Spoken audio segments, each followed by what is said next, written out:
எங்களை அன்பு செய்து பாதுகாத்து வழிநடத்தும் பரிசுத்தமுள்ள பிதாவே,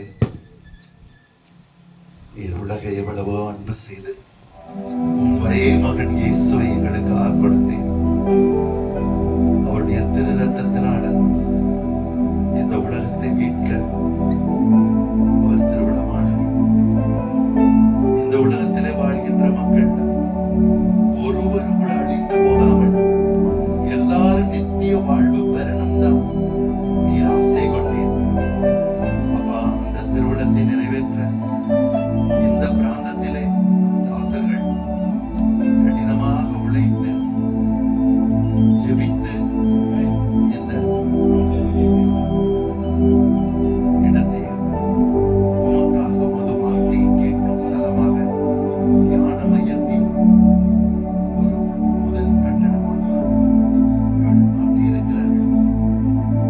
அவர்களது இதய துடிப்பு, அவர்களுடைய கடின உழைப்பு, அவர்களுடைய தியாகத்தை நீர் அறிந்திருப்பதற்காக உமக்கு நன்றி.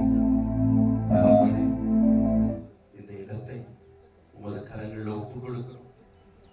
எத்தனை ஆத்துமாக்களை ரட்சிக்க வேண்டும் என்று நீர் ஆசை கொண்டீரோ அவர்கள் எல்லாரையும் இந்த இடத்திற்கு அழைத்து வருமாறு ஜெபிக்கிறோம்.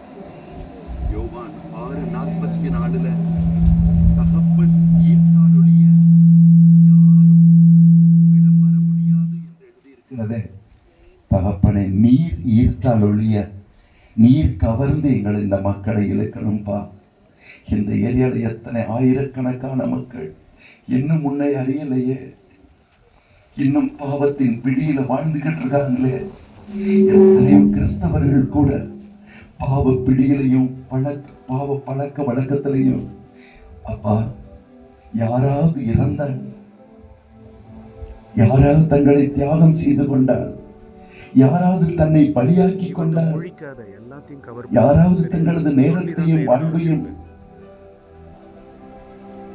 உமக்கு ஒப்பு கொடுத்து இந்த உலகத்துக்கு, தங்கள் குடும்பங்களுக்கு, தன் சுகங்களுக்கு மறைத்தாள். அப்படிப்பட்டவர்கள் இதயத்தை பார்த்து அவர்களை நீர் அபிஷேகிக்கும் தேவனாய் இருக்கிறீர்கள். இங்க இருக்கிற தாசர்கள் அவருடைய தியாகத்தினால் இதை உருவாக்கி இருக்கிறார்கள். அவர்களை ஆசீர்வதியும். ஆயிரக்கணக்கான ஆத்துமாக்களை கொண்டு வரும். உமது நாமம் மகிமையடைவதாக, உமது அரசு வருவதாக, உமது ராஜ்யம் வருவதாக. பாவக்கட்டுக்கள் இருந்து உன் மக்களை மீட்டருளும். பரலோகத்தின் வாசல்களை திறக்கும் கதவாக இந்த இல்லம் அமைவதாக. பாவத்தின் கொடுமையை உணர்த்தி, பாவத்தின் கட்டுக்கள்